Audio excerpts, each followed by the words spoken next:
เหล่าชาเชื้อเมืองฟ้างนานมาน้ำกกท่าศกฟาง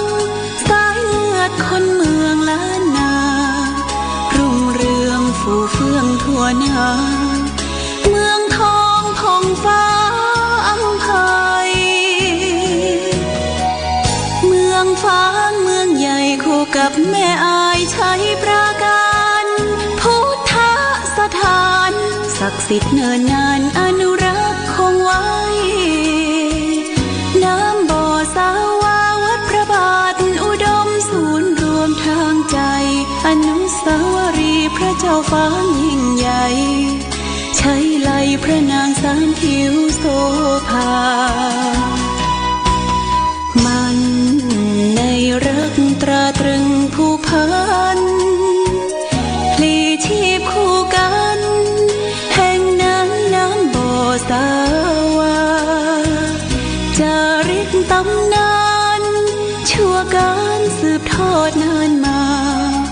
ลูกหลานเมืองฟ้างทั่วหน้าต่างมาบูชาชาติชูน้ำใสใจอุ่นอบอุ่นนายนางพี่น้องเมืองฝางเปิดทางต้อนรับทุกผู้วัดพระบาทอุดมทำบุญกุศลพรั่งพรูหลวงพ่อแก้วให้พรมวลหมู่ทุกผู้เจริญพรญาติโย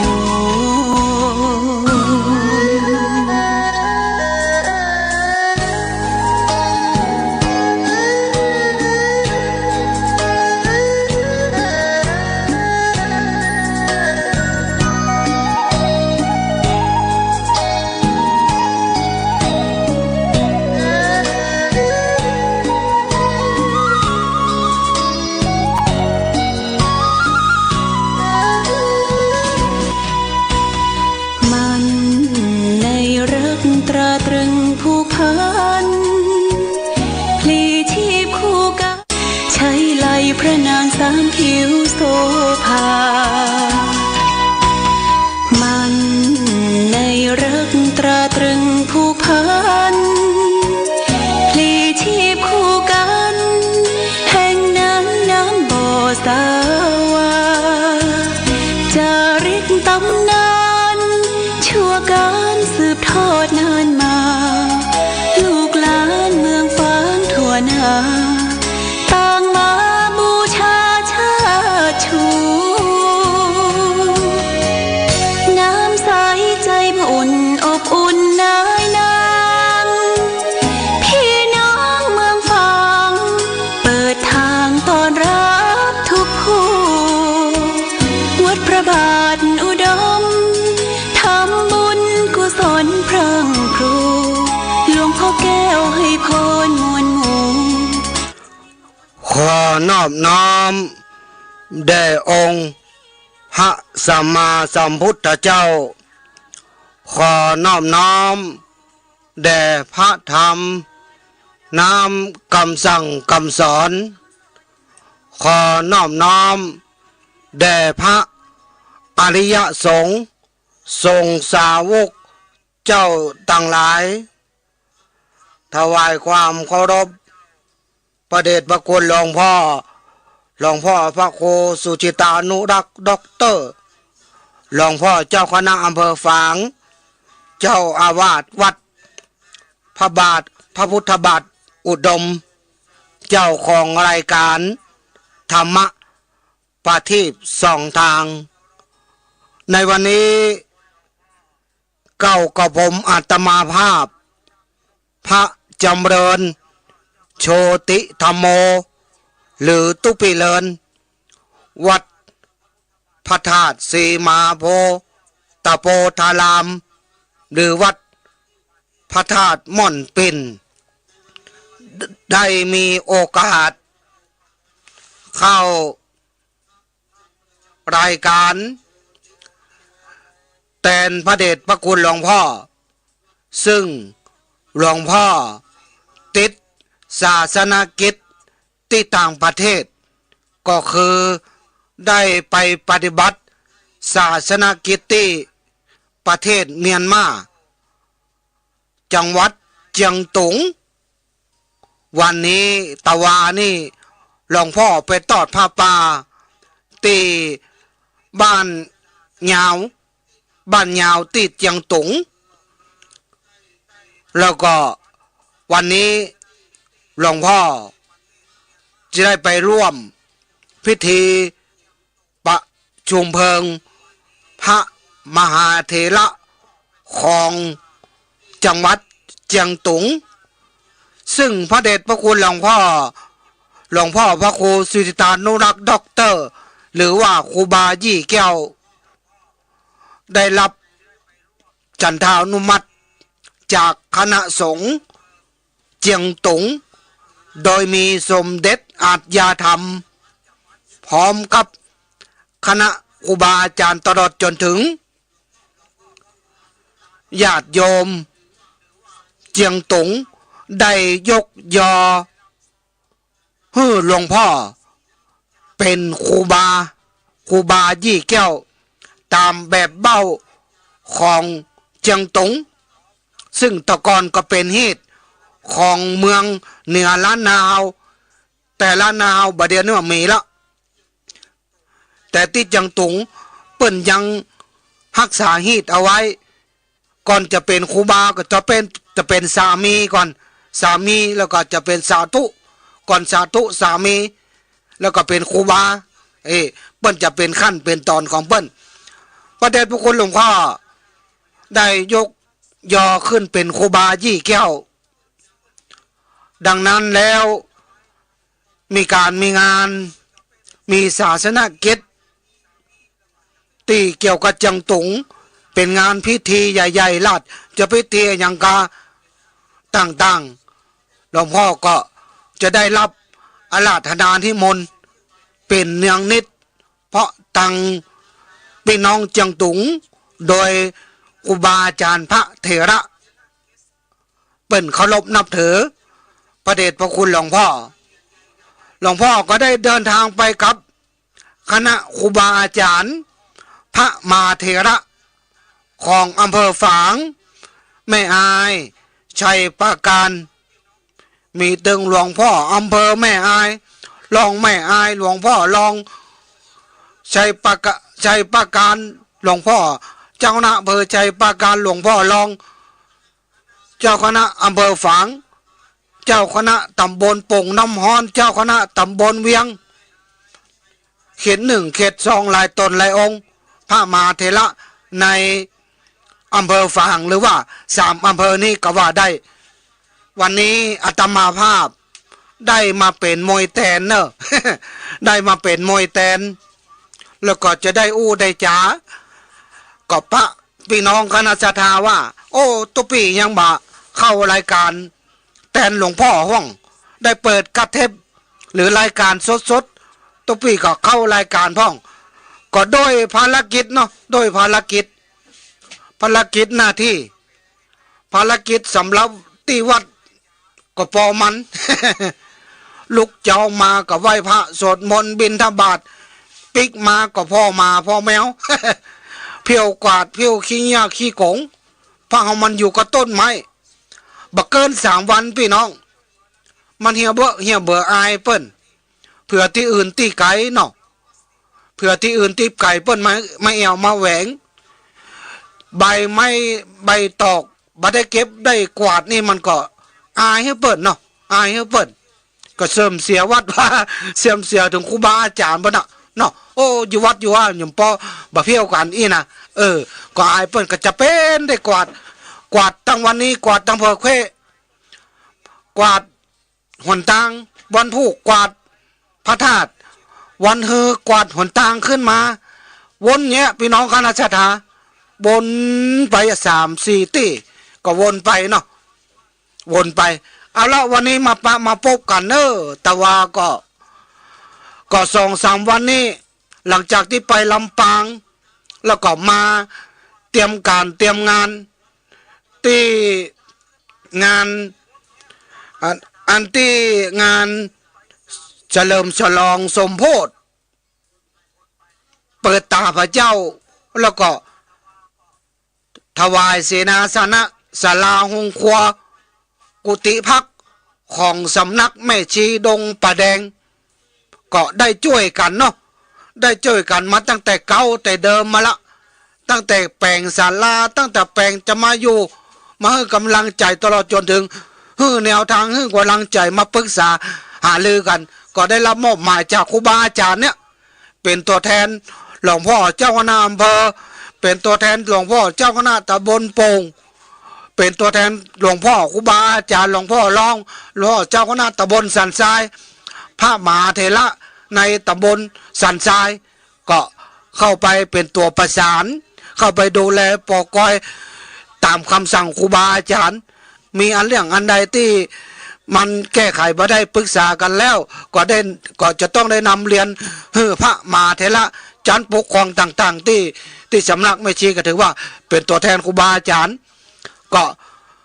เมื่อในเปิ้นจะสมโพธิเนาะสมโพธิเพราะเฮาก็ต้องช่วยตั้งแต่เก่ามาละเนาะตั้งแต่เก่าแต่เดิมมาละก็ได้ไปดูแลช่วยกันกับครูบาอาจารย์หลายตนหลายองค์ก็มาแจ้งว่าสำหรับทุกปีเลินก็มีท่านอาจารย์มีท่านอาจารย์พระครูวรวงศ์วิเชียรเจ้าอาวาสวัดประบงประภัยแล้วก็ครูบาอาจารย์มีท่านพระครูใหม่วัดชนารามไม่ใจใต้เนาะไม่ใจใต้หรือว่าตุบีน้อยมีท่านอาจารย์มนตรีเนาะแล้วก็มีตลอดจนถึงท่านอาจารย์สุรินทร์เนาะสุรินทร์หรือตุปีหมูเจ้าวาดวัดสันดินแดงก็ได้มาช่วยเหมือนกันเขาตู้หนุ่มก็ลงแหง ก็ได้สมโพธิเปิดไข่ตาพระเจ้าเมื่อแรงวันที่3แล้วก็ตะวานี่ก็ถวายทานศาลาแล้วก็กุฏิพักปฏิบัติธรรมแล้วก็หงครัวแต่ว่าตอนสวดมนต์ตันนั้นก็ได้รับเมตตาจากหลวงพ่อเจ้าคณะตำบลสันทรายแล้วก็เมตตาหลวงพ่อพระเดชพระคุณหลวงพ่อพระครูวิจิตรธรรมกุศลรองเจ้าคณะอำเภอฝางเจ้าวาดวัดหนองยาวกับพระมหาเถระทั้งนั้นภายในตำบลสันทรายตำบลแม่ศูนย์ตลอดจนถึงพระมหาเถระชัยประการหลวงพ่อรองอำเภอตลอดจนถึงครูบาอาจารย์หลายที่จำนวน9 ตน 10 ตนแล้วก็วันที่4ก็ถวายก็ได้เมตตาจากหลวงพ่อบัวเรียนพุทธสาโลเจ้าอาวาสวัดป่าสะพาน2เจ้าผู้อำนวยการสถานีวิทยุวัดป่าสะพาน2ซึ่งก็เป็นเครือข่ายสถานีวิทยุพระพุทธศาสนาเอเชียซึ่งเฮาสถานีวิทยุของเฮานี่ก็ไปเกาะกลุ่มก็เปิดแห่มเครือข่ายหนึ่งที่เฮาเปิดสาธุเรดิโอนะพี่น้องคณะสัตยาบัดเดี๋ยวนี้ก็7:48วันนี้มาเป็นมวยแตนพระเดชพระคุณหลวงพ่อเนอะในวันจันทร์ที่5 กุมภาพันธ์ 2567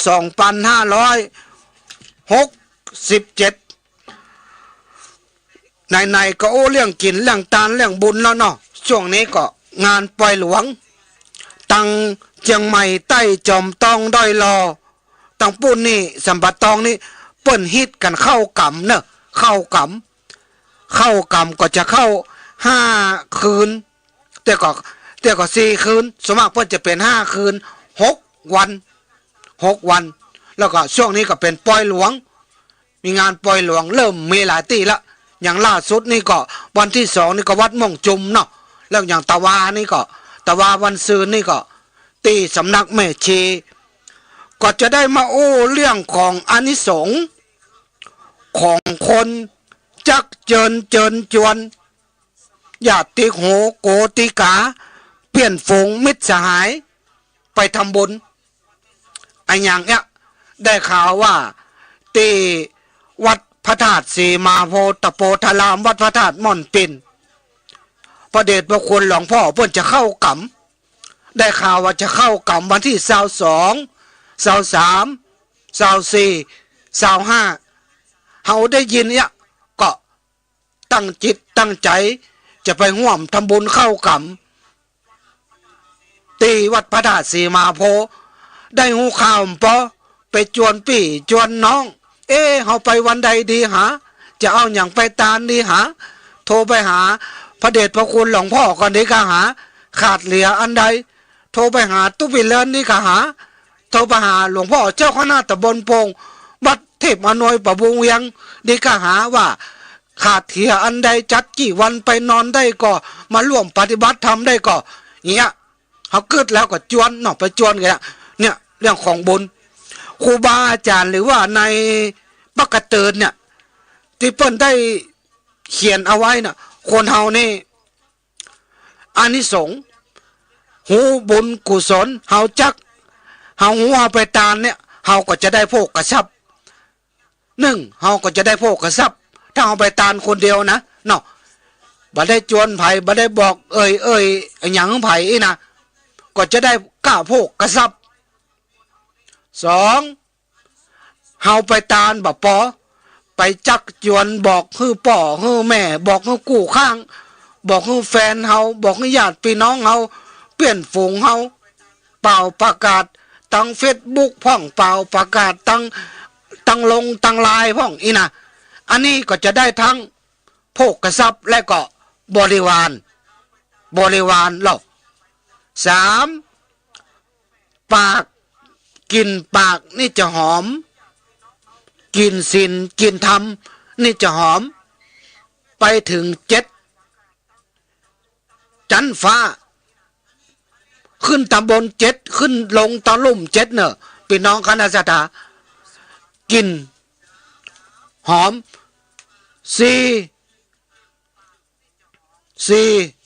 เมื่อได้ดับขัน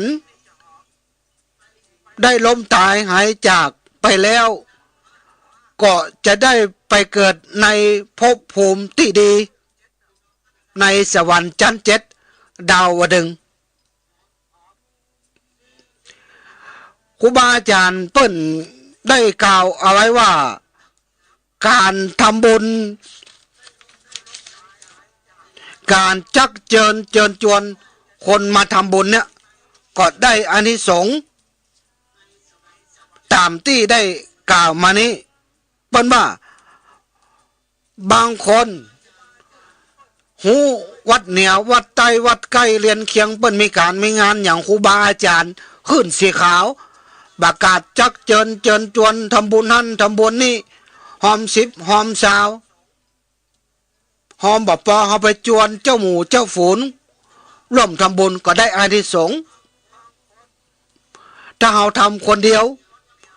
เฮาบ่อันจวนไผก็ได้แค่โวกกระซับเฮาจวนตอยจวนหันจวนนี่จวนเปื้อนจวนฝงคนหูจักมักจีกันร่วมทำบุญก็จะได้บริวาร2 3จวนแล้วเจ้าจวนตัวเฮาเนี่ยตัวเฮาเป่าประกาศที่เฮาได้เป่าประกาศออกจากปากเฮา